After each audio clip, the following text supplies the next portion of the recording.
Hello, my name is Les Brown, Mrs. Mamie Brown's baby boy, and I want to thank you so much for joining us. You know, at this particular time, violence and people losing their jobs and the level of uncertainty and fear that people are feeling. And I think there's a level of stress in the air unlike anything we've ever felt before. And so just to take the time to think, to pause, and particularly not only looking at what's going on, but asking yourself the question, how's this affecting me? You know, we want to all become successful, but I've found that there's some success that's toxic success. What I mean is that you don't want to end up going after goals and dreams and neglect yourself. I want you to think about your goals and dreams and things that you want to achieve, and at the top of the list, I want you to put up there your strategy for being here. I just came from the doctor. Let me share something with you. I don't care what goals and dreams that you have. You've got to have your health in order to be here. So at the top of my list, and I'm suggesting you put it at the top of your list, your strategy, your game plan for being here. What are you going to do to take better care of yourself? That's one of the first things I want to ask you about. Because when I look at my life at 64, and I used to think people in their 50s were old, but now that I'm 64, I said, look here, people in their 80s and 90s, they're old people. My goal is to be here not only just to see my grandchildren, but to see my great-grandchildren and my great-great-great-grandchildren. But in order to be here, that's not just lip service, that's a commitment with my time, with my energy, and the choices that I make. So I want you to think about your strategy for being here, and I want you to think about your goal for securing your life in your future. See, as I get older, my goal right now is to become an asset to my children rather than a liability, financially and physically. See, I don't want to be a burden to my children. I don't even know if they like me that well. See, I love my mama. My goal and dream was to take care of my mother. I did that. I bought her a home. I took care of her until she's 89. But children, they're different today. These are different type of people up in here. You don't know what this generation might do. Now, I know they say, Dad, we love you, but I really want to stay in good shape and take care of myself because I don't want to be around the house and my kids saying, look here, who's going to take care of him today? All he's doing is sit around talking to himself, talking about, yes, I can, and yes, I will, talking out of his head. No, I don't want that kind of party for me. My goal and objective is to die young at an old age. So I have a game plan. I don't like to eat vegetables all the time, but now I feel like a silly wabbit. Why? Because I realize at this stage of my life, I've got to eat more vegetables, I've got to get more rest, I've got to drink more juices, and I've got to do all of the things that make the healthy choices that will say to my body, Les, you plan to be here, I see that you're serious, so I'm going to take care of you. I do 160 push-ups every morning nonstop. Why? I couldn't do that at 15 or 20. But at this stage of my life, I've got to do those kinds of things in order to challenge my body, to stretch my body, and to indicate I plan to be here. What's your plan? What's your goal? Because if you don't have a goal for being here is not a given. When I was a kid, we used to go to funerals of old people. I can't tell you how many young people whose funerals I've gone to. I can't tell you how many. And so, and there's something about between 40 and 60. I don't know what it is about that period in time. Between 40 and 60, if you're approaching 40, I can tell you, and you already know, life begins to intensify. Things happen to you, and things happen to people you care about. Between 40 and 60, if you can make it through that period, you can take a deep breath, because most people don't make 60. Most people don't. And why? And I think it's because people just take it for granted that they're going to be here. So I want to share with you some goals and strategies as you think about your goals. I want you to visualize yourself having optimal health. Having your right mind. I used to ask my Mama, every Sunday you stand up in church and other older members of the church say, I want to thank the Lord for waking me up in my right mind this morning. Why do y'all say that all the time? She said, don't worry, son. You live long enough, you'll find out. She was absolutely right. I went in the room the other day to find something. I got in there, and I couldn't remember what I was looking for. I came out, I remembered what I was looking for. I went back in, I found it. Then I couldn't remember why I was looking for it. One of my children said, Daddy, you need some ginkgo biloba. I said, what's that? She said, something for your memory. I went down to the health food store. I was walking around. The lady said, may I help you, sir? I said, I forgot why I'm here. She said, you need something for your memory. I said, I know. So they took me over to a little section, and I bought the stuff, And then I took it home. Now I can't remember where I put it. So when I got up this morning, I said, I want to thank the Lord for waking me up in my right mind this morning. See, if you woke up in your right mind this morning, that's a good thing. I called a friend of mine the other day, Miss Williams, said, Miss Williams, how you doing? She said, baby, I'm doing good. She said, I went to the bathroom by myself, not all myself. I said, too much information, too much information.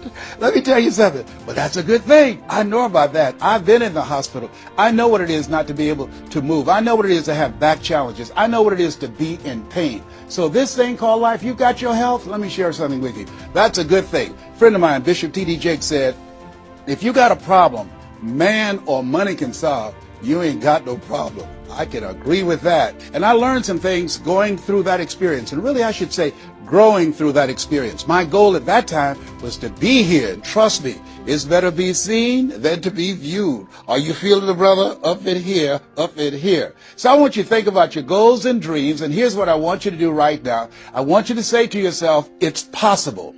It's possible.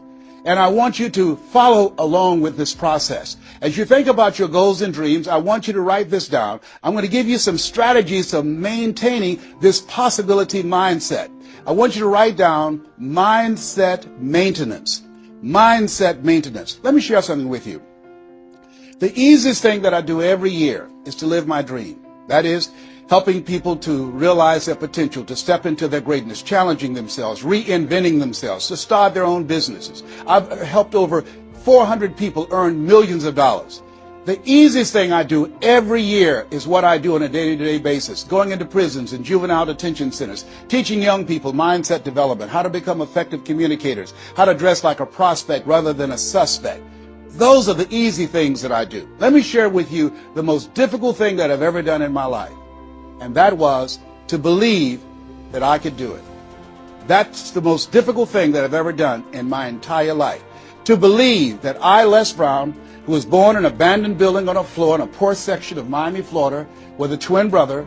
We were adopted. We were 6 weeks of age by Mrs. Mamie Brown, and I called myself Mrs. Mamie Brown's baby boy. All that I am and all that I ever hope to be, I owe to my mother. Saw a sign once that said, God took me out of my biological mother's womb and placed me in the heart of my adopted mother.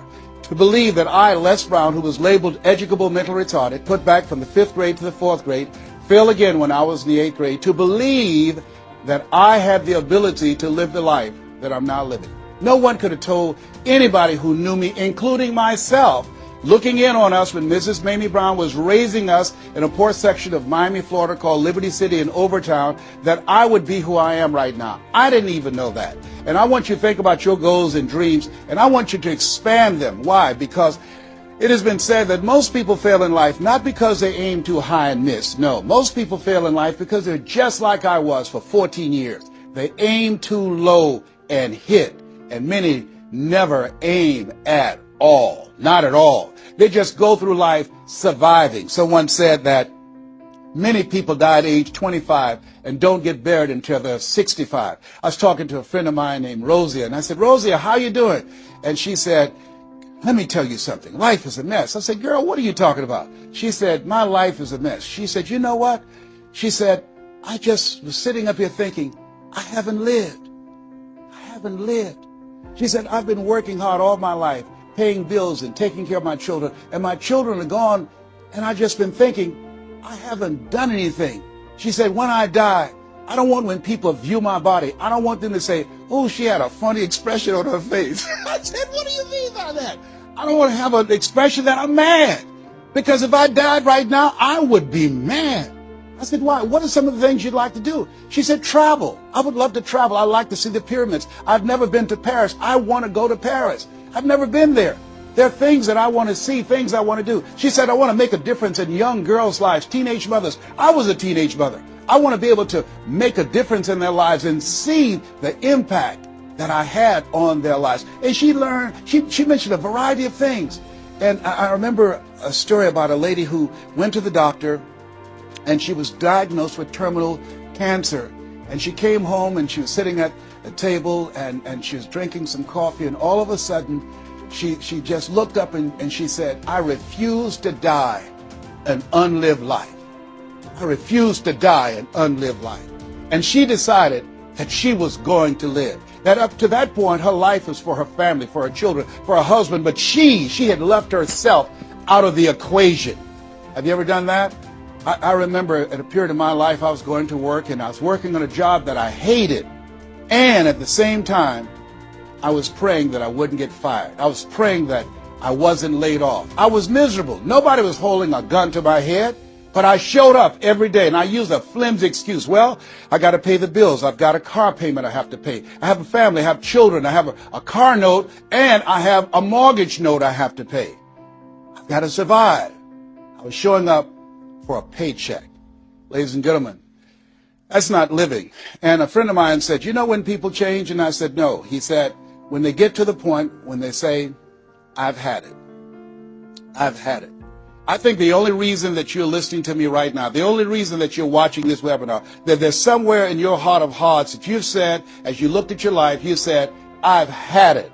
And not only have you said, I've had it, but you said also in your heart of hearts, I can do better than this. And let me share something with you. You can. Because if anybody told me, and I'm going to share some things with you that I've done, not for the purpose to impress you, but to impress upon you what the possibilities are when you work on your mind and have mindset development. Because I've found that how people live their lives is a result of their state of mind. It has been said, you don't get in life what you want, you get in life what you are. So part of the process, number one, is expose yourself to positive messages. See what I'm doing right now, I'm distracting the story that's going on in your head right now. How you live your life, how I live my life, how all of us live our lives is a result of the story we believe about ourselves. And most of us are born into stories. I was born into a story where we were poor, but we didn't know it. I didn't know we were poor until I got on a bus with my mother going to do domestic work on Miami Beach. And when we crossed the Venetian Causeway and I saw those big, beautiful hotels, and I was in the homes with my mother making up beds and cleaning, and we ate the food left over from the families that she cooked for. And we wore the hand-me-down clothes of the children that she kept. And I kept saying, Mama, what is it, boy? As we got ready to pack up to go back home and to Overtown and Liberty City and all the poverty and filth and the violence there, I was saying, why can't we stay here? Why can't we stay here? She said, Leslie, we can't. Why? Because we can. Why, Mama? Why can't we? She said, it's just the way it is. Now shut up. And I kept saying to myself, why is that the way that it is? And I guess I was okay for Wesley and Margaret Ann and Leonard and Angelo and Sharon and Linda, but it wasn't okay for me. I was curious. I wanted to live like Mr. Sidursky lived. I wanted the big car that he had. I wanted that big home that he had. We lived in a 2-bedroom apartment. It was 7 of us, plus Mama. He had a big mansion, just 3 of them, 10,000 square feet. I said, Mama, what is it, Leslie? One day, I want to buy you something just like this. My brothers and sisters, when we were on the bus going back, they were just engaged in playful things. I was thinking and dreaming. Mama didn't understand why I was thinking like that, because I'd been exposed to positive messages. I had to take care of Mr. Sidursky. I had to shine his shoes and clean his office. And every day when he was listening to motivational messages, I was hearing those things too. Earl Nightingale, we become what we think about. All of us are self-made, but only the successful will admit it. In order to be successful, you must be willing to do the things today others won't do in order to have the things tomorrow others won't have. Your mind is a machine. You must program yourself for success. Wow. When I heard those words, I said, wait a minute. I can program my mind for success. I can program my mind for wealth. You can too. Trust me. I've earned over $55 million in the last 28 years. Anybody told me that I would be doing what I'm doing right now? I spoke recently in Sweden. They paid me 40,000 euro for an hour speech. I had no idea that this Les Brown that you now see have the ability to do that. I used to work for the Miami Sanitation Department as a garbage collector. I used to be a janitor. I used to do door-to-door sales. I used to work for Sears in Miami on Biscayne Boulevard. I had no idea this Les Brown that you now see had the ability one day to give lectures at Harvard or Yale or Dartmouth University. I had no idea that this Les Brown existed. I don't tell you that to impress you, but to impress upon you. There is more in you. Simba, there's more in you than you have been expressing. All of us have seen Lion King, some great symbols in there. And I say to you, there's more in you right now than's represented in your bank account. There's more in you right now that's being reflected by your life right now. Your life is not a true reflection of your potential. You have greatness within you. You have the ability to do more than you can ever begin to imagine. There's a reason that my favorite book says, as a man thinketh, so is he. And as he continues to think, so he remains. In order for us to begin to break into that level of greatness that we have within ourselves, you have to make a conscious choice every day to expose your mind to positive messages. So I put myself on a regimen. I do this every day, and I suggest that you do it. Write this down. Number one, listen to motivational messages every day. If you have Choosing Your Future, a set of tapes, the CDs that we produce, or Creating Your Greatest Life, I guarantee you, if you do what I'm sharing with you right now, for 6 straight months, every day, your life will never be the same again. I guarantee it 100%. You listen every day for 1 hour to Creating Your Greatest Life, any of those messages, because faith comes by hearing and hearing and hearing. What it will begin to do is interrupt the story in your mind. It will override the story that you believe about yourself. It will distract all the negative thoughts that you have that's holding you back, that held me back for 14 years. When I used to go see the #1 motivational speaker on the planet, Zig Ziglar and Tony Robbins, and my heart said, I can do that. I love to help people. I'm just like my mother. And then my mind would ask how. And I went from my heart to my mind. And my mind would say, Les Brown, you don't have a college education. Les Brown, you've never worked for a major corporation. Les Brown, you were labeled educable mental retarded. They call you DT, the dumb twin. You're not as smart as your brother. Have you ever thought about something you wanted to do and you convinced yourself that you couldn't do it? See, sometimes we need to have some external voices. And so by listening to motivational messages, that began to override the negative thoughts that I had about myself in my mind. And it gave me a new story and empowered me and gave me a vision of myself beyond my circumstances and mental conditioning and started me to writing a new chapter in my life. And so now, money will never be another issue for me. And that was an issue for most of my life because I didn't know what I didn't know and I thought I knew. So one you have to do is that you have to have a mindset development strategy where you are deliberately taking an hour every day listening to a motivational message. Every day. Here's something else.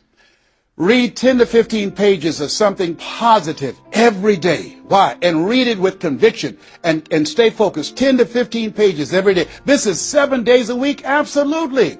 Absolutely. Every day. McDonald's know that you know where they are. Burger King know that you know where they are. But every day they have some advertising. They have billboards. They have radio. They have television. Why? Because by exposing you to those messages, that will begin to impact your behavior. And it will drive you into the place to purchase what they're advertising. Now you're advertising for your greatness. And faith comes by hearing and hearing and hearing and hearing. So you want to listen to positive messages every day. You do this, I'm telling you, your life will never be the same again. And read 10 to 15 pages of something positive every day. I read 2 to 3 books a week. Why? Because I have goals and dreams of things I want to achieve. I want my life to count. I want to make a greater impact. At this stage of my life, I'm working on my children's education. A good man leaves a legacy for his children's children. So I'm working on their education at this point in my life. And as I begin to look at myself, in order to achieve more, to do more, I know I have to work more on my mind. And let me give you an example of how this works. The most money I've ever earned in an hour and a half, $260,000. That's the most money I've ever earned in an hour and a half. A lot of people work a whole month and don't do that, or 6 months. Then, this is the next thing I want you to do. I want you to look at your relationships, and I want you to upgrade your relationships. See, MIT did a study, and this study indicated that you earn within $2,000 to $3,000 of your closest friends. Not only did I start reading books every day and listening to positive messages, but I separated myself from my friends who did not have goals and who did not have dreams. Why? Because people rub off on you. It's called a mind virus. You earn within $2,000 to $3,000 of your closest friends. So when you upgrade your relationships, you got to ask yourself the question, who is it that I need to associate with, that I can learn from, that I can grow mentally, emotionally, spiritually, and financially? By aligning myself with another person that I can learn from. And Dr. Dennis Kimbrough said, if you're the smartest one in your group, you need to get a new group. Whoa, think about that. I was the smartest one in my group. Then one person called me who had been admiring me for years and said, Les, I want you to coach me and my trainers on how to tell a story and create value for an audience. And I want to share with you some things. I want to teach you some things, old man. I said, is that right? He said, yes. You always say you're never too old to learn and you're never too young to teach. I want to teach you some things. I said, okay, I'm open to that. Now, let me share this with you. He blew my mind.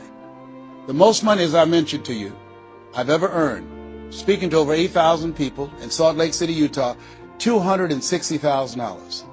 I did an event with this individual, just over 500 people, because of what I learned from him, because I upgraded my relationships. I earned over $410,000 in an hour and a half. I was excited, but I was also depressed because I've been speaking for 28 years. And I started thinking about all the money that I left on the table, all the hotels and plane rides, all of the audiences I spoke to, all of the money that I missed out on because I didn't know that I didn't know, and I thought I knew. I was a big fish in a small pond. I can't tell you, if you don't get anything else, you have to look at your relationships and you've got to ask yourself the question, what is this relationship doing to me? And I mean in every area of your life. When the doctor looked at me and said, you have cancer. Cancer is the most feared word in 7 different languages. One of the first things I had to do, I found out who had cancer at some point in time or was living with cancer and conquered it. I surrounded myself with people who had done what I wanted to do, who were winning at the game.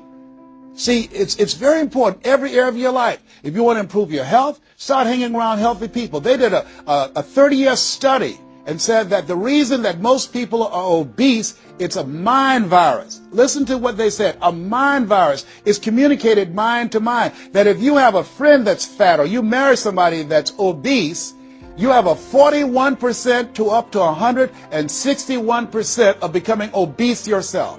Even if they live in another state. Whoa, why? Because birds of a feather flock together. Never forget, a high school teacher, Mr. Leroy Washington, said, Mr. Brown, if you run around with 9 broke people, I guarantee you, you'll become number 10. Whoa. Think about that. Part of your mindset development, not only listening, not only reading, but you have got to look at your relationships, upgrade your relationships, and continue to evaluate them and make sure they're an asset to you and not a liability. My son John Leslie is a motivational speaker. He has a saying, who should you count on and who should you count out? See, there's some relationships that can start out real positive, and then sometimes we outgrow people. Has that ever happened to you? Have you ever outgrown someone? Somebody you used to be close to, used to be your bosom buddy, and then you haven't been together for a time, and then when you get together, you have absolutely nothing in common. Sometimes that happens with family members. My twin brother, it's a strained conversation because he's talking about, Les, did you hear who died? No, I don't get up reading the obituary column. I'm glad my name is not there. Hello, I don't care. I'm focusing on living. Our conversations are so different. Isn't it interesting how you could be raised in the same family, same circumstances, by the same parents and end up dramatically different? It's called life. Here's the other thing that's very important. Write down the goals that you want to achieve. Write them down, put them on a 3x5 card, and I want you to use a King James Version Bible and Matthew 7:7, ask and it shall be given, seek and ye shall find, knock and it shall be open unto you. I want you to write that on one side of the card. On the flip side of the card, I want you to write down one major goal that you want to achieve. And you want to read that 3 times a day. 3 times a day. What are you doing? You're hypnotizing yourself. And you're dehypnotizing yourself. What you're doing is you are dispelling the myths and all of the spells that you're living under. I think that a poverty mindset is a spell. I think that people go so far, and because they're mesmerized by life, they unconsciously stop. And you have to break that spell by constant attention. So on one side you read your goal, that one major goal, 3 times a day. Then the flip side, you flip that scripture over. Ask and it shall be given. Seek and ye shall find. Knock and it shall be given unto you. As you read that every day, 3 times a day, I can tell you, amazing things, breakthroughs will happen for you. Now, we're going to take a break right now, and I want you to take the time to think about this one thing. What is it that you're going to do differently? Because in order to do something you've never done, you've got to become someone you've never been. You've got to be willing to give up who you have been to give birth to who you can become. I want you to take the time and write down one radical change that you're going to make about you, and you know if you do that, your life will never be the same again. This is Mrs. Mamie Brown's baby boy Les Brown. We're going to take a break right now, and we'll be right back.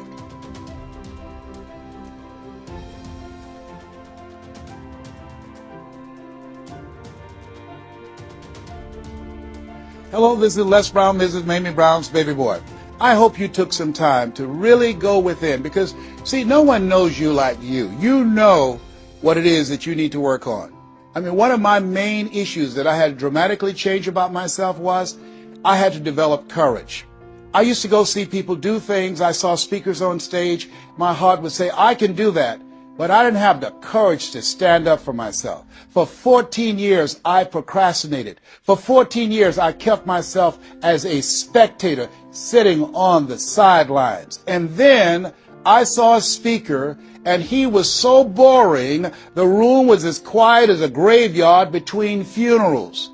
And I said, whoa, if he can do it, I know I can do it. And because I saw what he did, and his brother-in-law was sitting next to me, and he said, you ought to be that boring and earn the kind of money he earned. I said, how much did they pay him? He said, $5,000. I said, $5,000? He's only been talking for about 45 minutes or an hour. He says, that's how much they make. Now, I wasn't earning $5,000 a month. I said, wait a minute.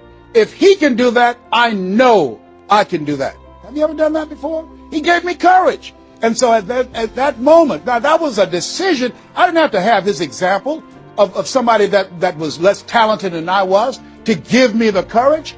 I should have had the courage to stand up myself, to believe in my own stuff. The truth of the matter is, I didn't.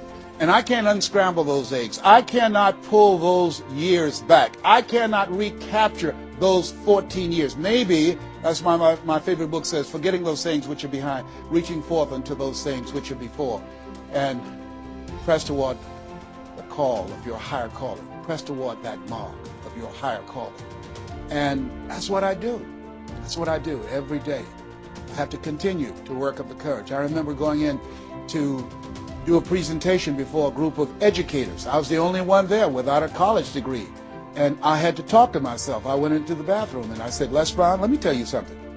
What do you care about the fact they have MBAs and PhDs? That only means pile high and deep to you, and not any disrespect for credentials. They're very important. But I had to get myself together. Hey, look here, you can't go in there worrying about what they have. Just bring what you have. You got 7 children you got to take care of. You got a mother you have to take care of. And you have something to say. You have some talent. You have some abilities. You've got to believe in yourself. You've got to stand up. You can't punk out now. You can't fold now. See, sometimes you have to talk to yourself. It might be the most intelligent conversation you will ever have, talking to yourself. So that radical change, it doesn't happen overnight. You can make the decision, but you've got to stay on top of yourself every day to come from and live your life from a place of power, courage, and faith, as opposed to being a volunteer victim, as most people are. Volunteer victims. Here's something else. Get an accountability partner. Get someone that's like you, a like-minded, like-hearted person, that you have similar goals and dreams, and you hold each other accountable, and you talk with each other on a regular basis. And if you can, join a mastermind group of other supportive mindsets of individuals who are working to improve themselves, who are stretching and challenging themselves. And here's something else. A worthwhile investment. Find yourself a coach. Find someone in your industry, find someone in your area of interest that you can invest in yourself and have an accountability coach. I have a coach. I spend over $100,000 a year on my personal growth and development on my coach. Why, Les? You're Les Brown. You were selected one of the top 5 speakers in the world. You got the Heise Award from Toastmasters International and the National Speakers Association. You're one of the highest paid speakers in the world. Why would you need a coach? If you ever watched Tiger Woods, who everybody would say arguably one of the greatest golfers on the planet today, whenever he swings, you will see him look at the ball, and then he'll look to the right to look at his coach. If Tiger Woods needs a coach, what do you need? What do I need? Here's something I can tell you that I know. You can't see the picture when you're in the frame. You can't see the picture when you're in the frame. Most people fail because they don't know that they don't know, and they think they know. Einstein said, the thinking that has brought me this far has created some problems that this thinking can't solve. See, what got you where you are right now? Your best thinking has produced the level of money that you have, your level of accomplishment, the growth of your business, or the lack of. Your best thinking has produced that. Own that. Face that. And get some help. One of the things I teach, ask for help. Not because you're weak, but because you want to remain strong. And ask for help. And don't stop until you get it. And so take the time and find someone that can coach you. Find someone that will have the courage to tell you what you need to hear and not what you want to hear. And that's what I have in Mike Williams, who's been my coach for the past 38 years. And I shudder to think what would have happened to me. I used to be a disc jockey, Les Brown, the man about town, LB, Triple P. There were none before me, there will be none after me. Therefore, that makes me the one and only. Young and single, love to mingle, certified, bona fide, be qualified to bring you satisfaction and a whole lot of action. I was bad, baby. Yes, I was. And this guy said, Les, you're more than a disc jockey. What are you talking about? Man, if you can entertain people and don't see them, if you can reach people, Les, through this microphone, and you can't see them, what can you do if you could see them? If you can entertain them, you can educate them. You can empower them. If you can be Les Brown, the man about town, and you can swim to the bottom of the deepest ocean or climb to the mountain, the top of the highest mountain, no matter where you go, they'll be talking about me, LB, Triple P. If you can come up with all of that kind of gobbly-gob garbage, what could you do if you sat down and you started thinking and doing editorials about things that's maintaining our detriment? What could you do to inspire people to register to vote? What could you do to begin to impact public policy? You got to get a larger vision of yourself. I said, Mike, I never thought about myself in that way. See, has anybody ever seen something for you that you didn't see it for yourself? I didn't see that for myself. Maybe that's why my favorite book says, eye has not seen, ear has not heard, nor has entered the heart of mankind what God has in store for you. Because of what he saw in me, he inspired me. He gave me a vision of myself beyond my circumstances, beyond my mental conditioning, and beyond the job where I was, because I thought I was just a disc jockey. I love that. I'm master of microphone. You drop me in any city, I can master a microphone. I can turn a city upside down with a microphone. But I had more in me than I was expressing, and I did not know it. And because of his encouragement, I became a community activist. Because of his encouragement, I started doing a talk show called Voice of the People. Because of his encouragement, when I got out of radio, I ran for the Ohio legislature, and I was elected. And because of his encouragement, I passed 14 bills my first term. Because of his encouragement, I was elected 3 times and became the chairman of the Human Resource Committee. Because of his encouragement, I became a public speaker. Because of his encouragement, I became an author. Because of his encouragement, I did a show for King World called The Les Brown Show, and they paid me $5 million, $2 million not to speak. Because of his encouragement, I produced specials for PBS, public television. They said, you couldn't do that. You don't have a college education. It's educational television. Because of his encouragement, I did so many things I had absolutely no idea that I could do. I encourage you to live full and to die empty.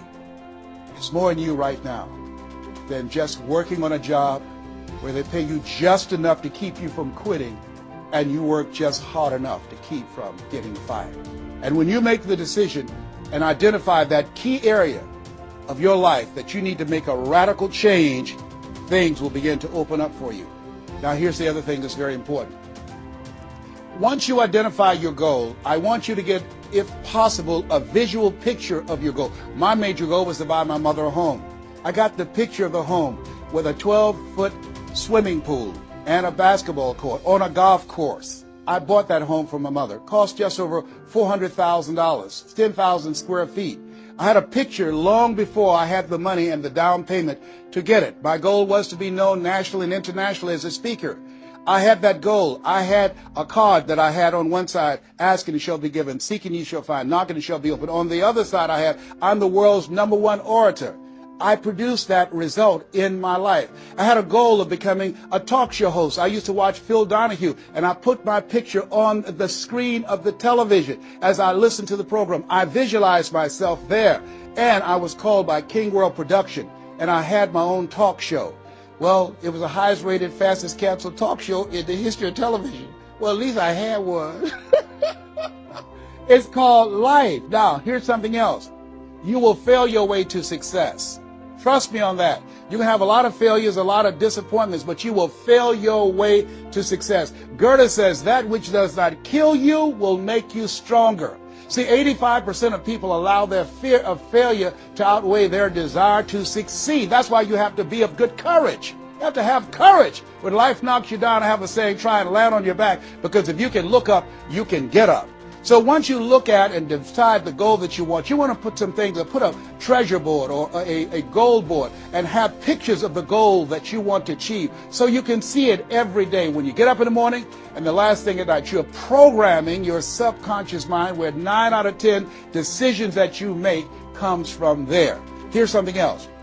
Not only do you want a physical picture that you can see every day to remind you to keep you on course, but the other thing that's very important in achieving your goals, writing your goals down in detail and having 7 action steps that you take every day.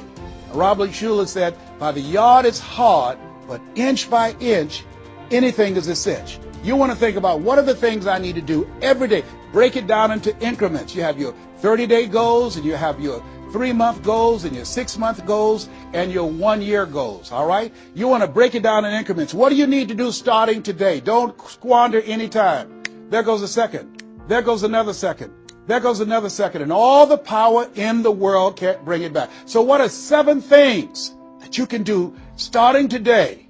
And then once you do those 7 things, then you work on all the other stuff. But what are the 7 most important steps that you can take that can move you in the direction of your goal? And when I decided to become a speaker, I started memorizing quotes every day.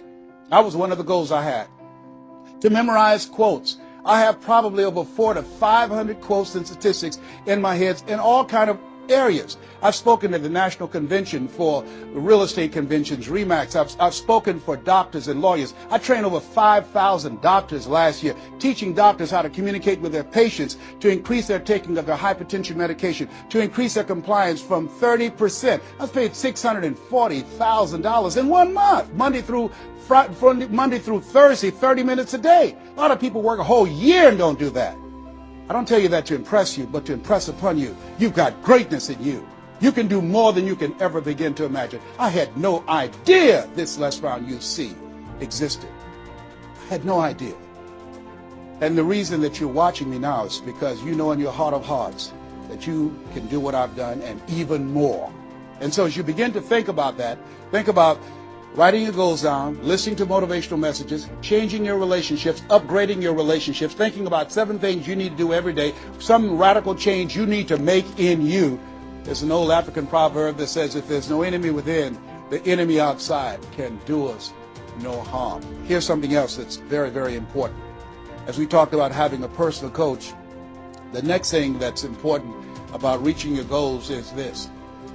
What is it as you look in your past that's affecting you right now? I saw a movie called Magnolia, a powerful line in that movie. And the movie said, we might be through with our past, but our past is not through with us. Whoa. Let me share something with you I realize about myself. The reason that I procrastinated for 14 years was because when I was in the 5th grade and Mrs. Mary Ford Williams said to Mrs. Crompton, he doesn't belong here. He is slow. He's not like his brother. And they put me back from the 5th grade to the 4th grade. That affected me. I didn't even realize it. They say sticks and stones will break your bones, but words will never hurt you. Yes, they will. But they can also free you up. Because I'll never forget when I met Mr. Washington. It was my junior year in high school. I'd been in special education from the 4th grade all the way up to my junior year in high school. My twin brother always made the honor roll. And he said, young man, work this problem out for me. He was a new instructor. I said, sir, I can't do that. He said, why not? I said, I'm not one of your students. He said, look at me. Yes, sir. Work the problem out anyhow. I can't do what you asked me to do, sir. Why? Sir, because I'm educable, mentally retarded. And the students erupted in laughter. They said, hey, he's DT. He said, what's that? He's the dumb twin. He's not Wesley. That's Leslie. And he came from behind his desk and he said, don't ever say that again. Someone's opinion of you does not have to become your reality.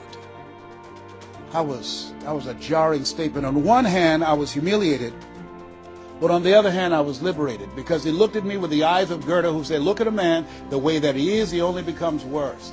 But look at him as if he were what he could be, then he becomes what he should be. And here's what I learned from that experience. I want you to visualize yourself already there. Whatever goal, whatever dream that you have, see the picture complete.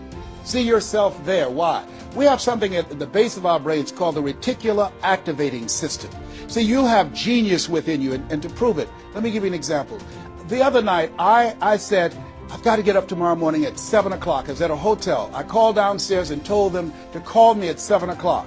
The hotel neglected to do it, but I woke up at 7 o'clock on the nose. Have you ever done that before? How did you know when to get up? Hey, that subconscious mind. Everything we need, the answers are already there. Have you ever seen somebody and said, you know what, I remember your face, but I don't exactly know where. And then later on you say, hey, I know where I saw you, and it came. What happened? The conscious mind sent that thought to the subconscious mind, and it pulled that information up and gave it to you.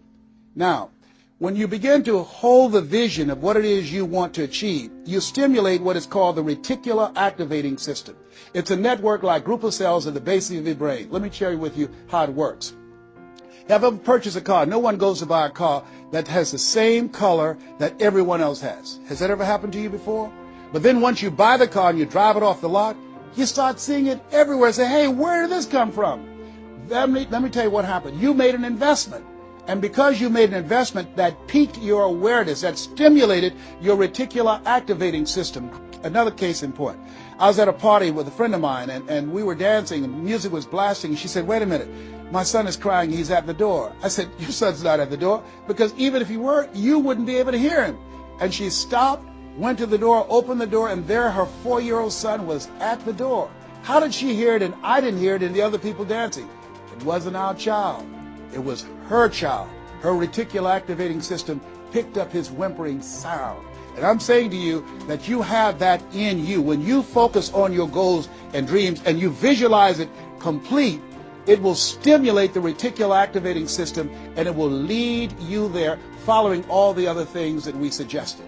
Now, not only is it possible you can live your dream, it's necessary that you change relationships, that you get a coach, that you meet with other like-minded people that will hold you accountable, that you write your goals down, that you have 7 steps that you do every day on your goals to monitor to see where you are. But you've got to take full responsibility. If everything works out for you, fine. If you have the money, fine. If you can get the help and support of friends and family members and your spouse, great. But if you don't, all of those things are minor things. The major key to your reaching your goals is you. Nobody's going to work on your dream harder than you. Trust me on that one. You've got to take responsibility to make it happen. If it happens when you come out the gate, fine. But if you fail, so what? Come back again and again and again and again. If it's something that you love, if it's your passion, until you do it. George Bernard Shaw said, the people that make it in this life, they look around for the circumstances that they want, and if they can't find them, they create them. Here's something else. It's hard. When I bought the first home for my mother, and I didn't do a title search, and a guy sued me, and I had to move out from the big, beautiful home I bought her to a roach-infested home I moved her out of. And the neighbors came out and said, maybe y'all back? Yes, what happened? My boy lost a house. He didn't do a title search. And we had to get out. They foreclosed on the house. He didn't have the $50,000 to pay the guy who put a lien on the property. It was devastating. But let me tell you something. It was worth it. Because I came back. 90 days later, I got a bigger and better house. 90 days later, I stayed focused on the goal. And that's the thing that you want to do. Stay focused on your goal. Keep the main thing the main thing. You're going to have distractions. That's a part of the process. It's not there to stop you. It's only there to challenge you. You want to grow through it. You know, I think it was Robert Schuller who said, tough times never last, but tough people do. Keep the main thing the main thing. You're going through hell? Don't stop. Keep moving. Keep on moving. Don't stop to talk about it. Keep moving. That's the name of the game. Keep on swinging. One of my favorite movies is Cool Hand Luke and Paul Newman. I don't know if you've ever seen the movie, but there's a scene where Cool Hand Luke is fighting a guy, big dude, just kept knocking him down. Bam! That kept on knocking him down. Cool Hand would get up, he'd knock him down. Bam! And pretty soon the guys are feeling sorry, say, stay down, Cool Hand, stay down. Cool Hand Luke would get back up again. Guy knock him down. Bam! The guy say, stay down, man, stay down. Cool Hand would get back up again. The guy knock him down. Bam! And after a while, the guy got tired of knocking Cool Hand down. And Cool Hand stood up. Everybody had walked away, and he was still swinging in the wind. Swinging. Nobody was there but him. That's who I am. Cool Hand Luke. That's who you want to be. Cool Hand Luke. You keep on swinging, and the universe will yield to you. It will dispatch angels to come rescue you and say, back off. Give him what he wants. Give her what she wants. Let's go find a wimp today. That's the way life is. It's hard, but it's worth it. What will make it worth it for you? Nietzsche said, if you know the why for living, you can endure almost anyhow. I want you to take the time and write down 12 reasons on why you won't fail. Because when the tough times come, and they're going to come, when life hits you on the blind side, and that's going to happen, your children start going crazy, or someone you thought you'd be married to for the rest of your life, like I went through, and they decide they want a divorce, called life. What is it that can keep you going? Your reasons will be your rod and staff to comfort you, to take you through that process. I can tell you it's possible. You can live your dreams. It's necessary that you surround yourself with people you can learn from and grow from, that you write your goals down, you work on them every day, that you have a made-up mind, I am going to make it. It's necessary that you constantly work on yourself, reading positive material, listening to positive material, going to seminars and workshops, investing in yourself, getting a coach. And it's you. You've got to take personal responsibility to make it happen. Don't see yourself as a victim. And it's hard. It's hard. Changing your life is hard.